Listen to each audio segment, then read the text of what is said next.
একটা কথা আছে, মানুষ তার চিন্তার সমান বড়। এটি একটি চিরন্তন সত্যি, যা যুগে যুগে সফল ব্যক্তিদের জীবন থেকে প্রমাণিত হয়েছে। নেপোলিয়ন হিল তার বিখ্যাত বই থিঙ্ক অ্যান্ড গ্রো রিচে বলেছেন, মানুষ যা ভাবতে থাকে তার জীবন হয়ে ওঠে সেই ভাবনাগুলিরই প্রতিফলন। তাহলে বেশিরভাগ মানুষ কেন সফল হতে পারে না? তারা কি চিন্তা করে না, নাকি তারা নিজের সম্ভাবনাকে আবিষ্কার করে না? আজকের গল্পটি আপনাকে সেই প্রশ্নের উত্তর খুঁজতে সাহায্য করবে, তাই গল্পটি শেষ অবধি শুনুন। আমি হলপ করে বলতে পারি, এই ভিডিওটা আপনাকে বদলে দিতে পারে। একবার একটি শহরের রেল স্টেশনে একটি ভিখারি থাকত। ওই ভিখারি সেখানে আসা ট্রেনগুলোতে যে সমস্ত যাত্রী বসে থাকত, তাদের কাছে থেকে ভিক্ষা চেয়ে নিজের পেট চালাত। আর একদিন যখন ওই ভিখারি ভিক্ষা চাইতে যায়, তখন সে এক স্যুট বুট পরে থাকা একটি ধনী মানুষকে দেখতে পায়। তখন ওই ভিখারি ভাবে, নিশ্চয়ই এই মানুষটি অনেক বেশি ধনী, আর আমি যদি এর কাছে থেকে ভিক্ষা চাই তাহলে আমাকে নিশ্চয়ই অনেক বেশি টাকা ভিক্ষা দেবে। এরপরে ভিখারি ওই ধনী মানুষটার কাছে গিয়ে ভিক্ষা চাওয়া শুরু করে। কিন্তু ভিখারিকে দেখে ওই ধনী মানুষটি বলে, তুমি কি সবসময় মানুষের কাছে থেকে কেবল চাও? কখনো কি তুমি কাউকে বিনিময়ে কিছু দিয়েছ?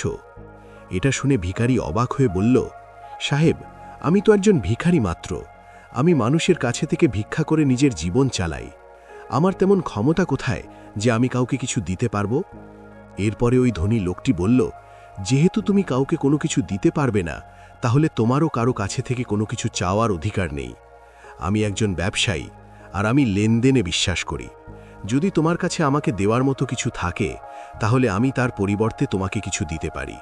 আর যদি তুমি আমাকে কিছু দিতে না পারো, তাহলে আমিও তোমাকে কোনো কিছুই দিতে পারবো না। এরপরে ওই ধনী লোকটি ট্রেনে উঠে পড়ে এবং সেখান থেকে চলে যায়। এদিকে ভিখারি বসে বসে ওই বিজনেসম্যানের বলা কথাটি ভাবতে থাকে। ভিখারি ভাবে যে আমি এতদিন পর্যন্ত ভিক্ষা করছি, কিন্তু এমন কথা তো আমাকে আজ পর্যন্ত কেউ বলেনি। যদিও ওই বিজনেসম্যান খারাপ কিছু বলেনি, সত্যিই তো আমি যদি কাউকে কোনো কিছু দিতে না পারি, তাহলে আমি কি করে অন্য মানুষের কাছে থেকে চাইতে পারি? আর এরপরে ভিখারি ভাবে, হয়তো এই কারণেই মানুষজন আমাকে বেশি টাকা দিতে চায় না, কারণ ভিক্ষার পরিবর্তে আমি কোনো মানুষকেই কোনো কিছু দিতে পারি না। এরপরে ভিখারি ভাবে, আমি তো একজন ভিখারি মাত্র, আমি অন্য একটি মানুষকে কি বা দিতে পারি? কিন্তু এই কথাটাও সত্যি, আমি আর কতদিন একটি মানুষকে কোনো কিছু না দিয়ে কেবল মানুষের কাছে চাইতে থাকব? আর সবশেষে ভিখারি সিদ্ধান্ত নেয়, আজকের পরে যেই মানুষই তাকে ভিক্ষা দেবে, ওই ভিখারি তাকে তার পরিবর্তে কিছু না কিছু অবশ্যই দেবে। কিন্তু এখন ভিখারির মাথায় শুধু এই কথাটাই চলছিল, ভিক্ষার পরিবর্তে সে অন্যদেরকে দিতে পারে। আর এই কথাটা চিন্তা করতে করতে 2 দিন পার হয়ে যায়। ওই 2 দিন পর্যন্ত ভিখারি কোনো রকমের ভিক্ষাও করেনি। তৃতীয় দিন যখন ওই ভিখারি স্টেশনে বসেছিল, তখন সে স্টেশনের ওপারে থাকা কিছু ফুল গাছ দেখতে পায়, যে গাছগুলোতে অনেক ফুল ফুটেছিল। এরপরে সে ভাবে, আমি যদি আমাকে ভিক্ষা দেওয়ার পরিবর্তে মানুষকে একটা করে ফুল দিই, তাহলে কেমন হয়? এরপরে ভিখারি সিদ্ধান্ত নেয় যে সে আজ থেকে ভিক্ষার পরিবর্তে একটি করে ফুল দেবে। আর এটা ভেবে ওই ভিখারি কিছু ফুল সেখান থেকে ছিঁড়ে নেয়। এরপরে সেই ফুল হাতে নিয়ে ট্রেনে ভিক্ষা করার জন্য পৌঁছে যায়। যখনই ওই ভিখারিকে কেউ ভিক্ষা দিত, ওই ভিখারি সামনের মানুষটিকে একটি ফুল দিত, আর ওই ফুলটা মানুষ খুশি হয়ে নিজের কাছে রেখে দিত। এখন ভিখারি প্রতিদিন ফুল ছিঁড়ে নিয়ে আসত, আর যাদের কাছে থেকে ভিক্ষা নিত তাদেরকে একটা করে ফুল দিয়ে দিত।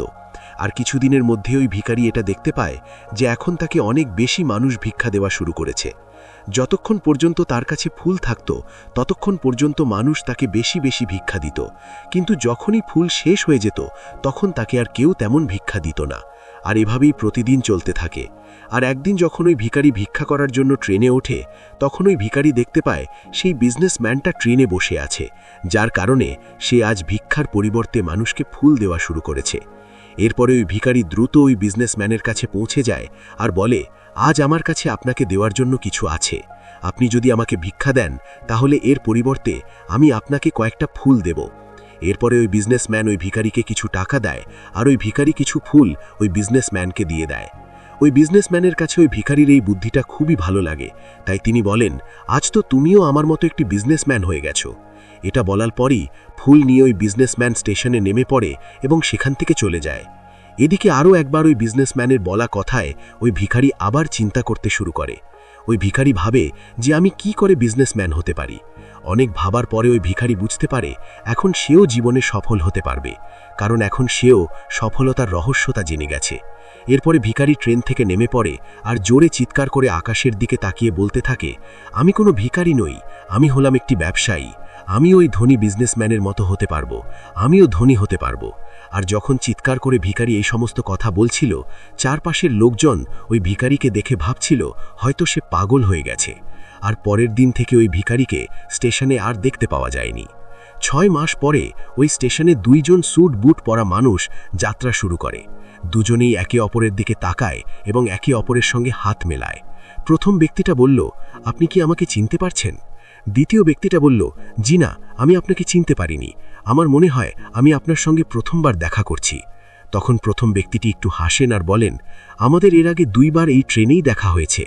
আমি হলাম সেই ভিখারি যাকে আপনি প্রথম সাক্ষাতে বলেছিলেন যে আমাকে জীবনে কি করতে হবে, আর দ্বিতীয়বার যখন দেখা হয়েছিল তখন আপনি বলেছিলেন যে আমিও একজন বিজনেসম্যান হয়ে গেছি। এরপরে দ্বিতীয় ব্যক্তিটি হেসে ফেলেন আর অবাক হয়ে বলেন, মনে পড়েছে, তুমি তো সেই ভিখারি যাকে আমি একবার ভিক্ষা দিতে মানা করেছিলাম। দ্বিতীয়বার আমি তোমার কাছে থেকে কিছু ফুল কিনেছিলাম, কিন্তু তুমি এই স্যুট বুট পরে কোথায় যাচ্ছ? আজকাল তুমি কি করছো? তখন ওই প্রথম ব্যক্তিটি বলে, হ্যাঁ, আমি হলাম সেই ভিখারি, কিন্তু আজ আমি ফুলের অনেক বড় একজন ব্যবসায়ী। ব্যবসার কারণেই আমি অন্য শহরে যাচ্ছি।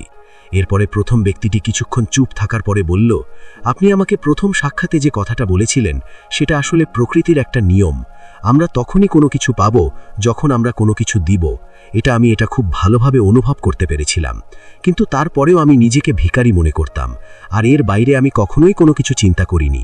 কিন্তু দ্বিতীয়বার যখন আপনার সঙ্গে আমার দেখা হয় তখন আপনি বলেছিলেন আমিও একজন বিজনেসম্যান হয়ে গেছি, আর তখন আমি এটা বুঝে নিয়েছিলাম যে মানুষ আমাকে এত বেশি ভিক্ষা কেন দিচ্ছে, কারণ তারা আমাকে ভিক্ষা দিচ্ছিল না, বরং তারা ওই ফুলের মূল্য দিচ্ছিল।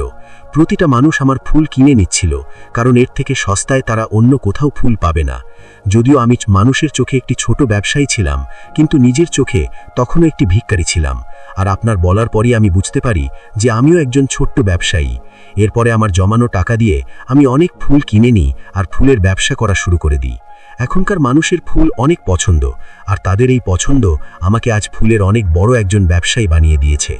কথা শেষে তারা ট্রেন থেকে নেমে পড়ে এবং নিজের রাস্তায় চলে যায়। জীবন আমাদের কাছে কেমন হবে তা নির্ভর করে আমাদের দৃষ্টিভঙ্গির ওপর। যদি আপনি নিজেকে ছোট ভাবেন তাহলে আপনি ছোটই থাকবেন, কিন্তু যদি আপনি নিজের ভেতরের সম্ভাবনাকে চিনতে পারেন তাহলে আপনিও একদিন বড় কিছু করতে পারবেন। তাই নিজেকে ছোট করে দেখবেন না, নিজেকে সফল, শক্তিশালী আর যোগ্য একজন মানুষ হিসেবে দেখুন, কারণ যখন আপনার চিন্তা বদলাবে তখন আপনার ভবিষ্যৎ বদলাবে। ভিডিওটি ভালো লাগলে লাইক করুন, কমেন্টে জানিয়ে দিন এই গল্প আপনাকে কি শিখিয়েছে, আর শেয়ার করে অন্যদেরও অনুপ্রাণিত করুন। ধন্যবাদ পাশে থাকার জন্য। আবার দেখা হবে নতুন একটি অনুপ্রেরণামূলক গল্প নিয়ে।